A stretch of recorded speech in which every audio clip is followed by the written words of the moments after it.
તમામ બાળકોનું, તમામ વાલીગણનું કે જે નવીન પ્રવેશ પાત્ર બાળકો છે તે બાળકોના વાલીશ્રીઓનું અહીંયા આપણે હાર્દિક સ્વાગત કરીએ છીએ।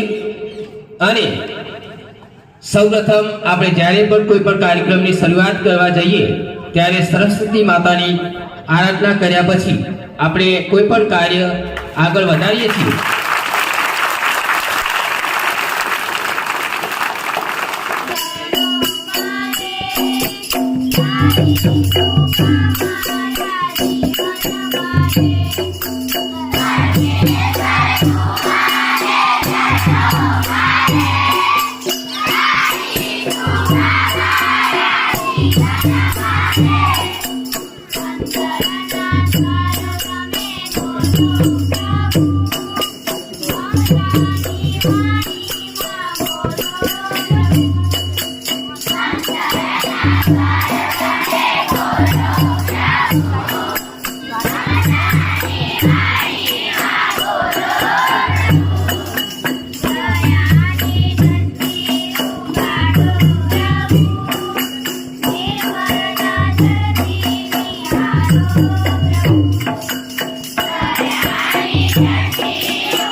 માતા કી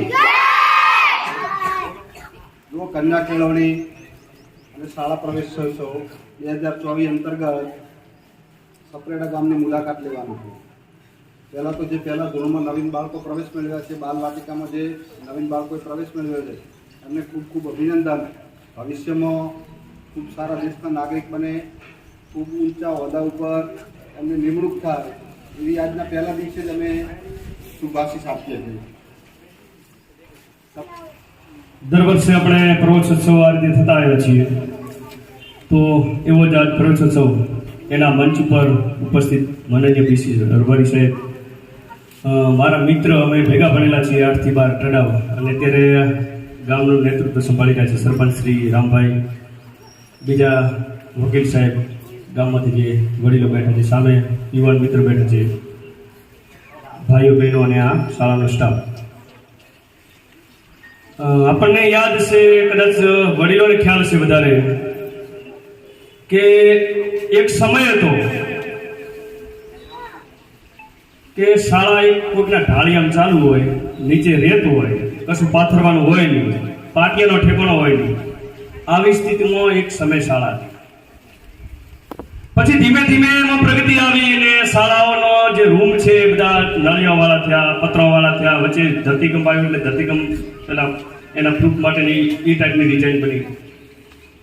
હાલની સ્થિતિ એવી બની ગઈ છે કે તમે ત્યાં જોવા મેદાનમાં કે તમે ગેટથી એન્ટર થાવ આટલા સુધી ક્યાંય રેત નથી, તમારા બાળકોના પગ ધૂળમાં ન થાય એટલી સરકારે કાળજી રાખી. જો બ્લોક પાથરેલા છે ને, ઉપર એક રૂમની અંદર 3-3, 4-4 પંખા ફરે છે. આપણા ગામમાં મોટું ન હોય એવું મોટું ભવ્યાથી ભવ્ય બિલ્ડિંગ છે, 5 સ્ટાર હોટલ છે. બાળકો પાણી માંગે તો દૂધ હાજર કરવામાં આવે છે. બપોરે દૂધ પણ આપણે પીતા હોઈશું. પીઓ છો દૂધ? દૂધ સંજીવની દૂધની પેકેટ આવે છે, પીઓ છો ને? હા. તો સુવિધાની બાબતની અંદર હવે કઈ સરકાર તરફથી કચાશ હોય એવું લાગતું નથી. ઠીક છે, કદાચ શિક્ષકોની ઘટ હશે,